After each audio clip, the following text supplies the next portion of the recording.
l'info éco avec Capital. Le chiffre du jour, 6 820 €, c'est le montant moyen de l'apport personnel des primo-accédants achetant seuls à Saint-Étienne. C'est la somme la plus faible constatée dans les 20 plus grandes villes de France, d'après l'étude du courtier Meilleur Taux. Au Mans, il est également possible de devenir propriétaire avec moins de 10 000 € d'apport.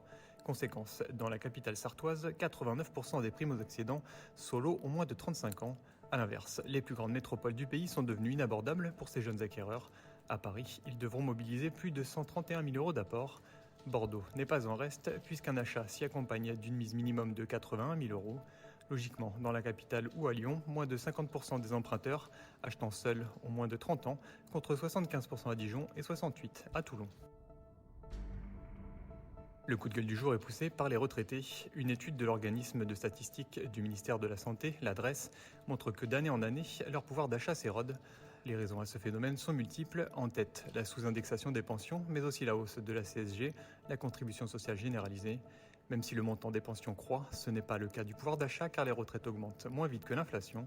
Résultat net de la hausse des prix et des prélèvements sociaux comme la CSG, entre fin 2010 et fin 2020, la pension moyenne a baissé de 3,9%. L'info pratique Capital concerne les bénéficiaires d'une prime de participation et ou d'intéressement en 2022. Ces travailleurs n'ont, pour la plupart d'entre eux, plus que quelques jours pour signifier leur choix à leur teneur de compte. En effet, la date limite est arrêtée au 31 mai pour les collaborateurs d'entreprise qui clôturent leur compte au 31 décembre, ce qui est le cas dans 82% des cas.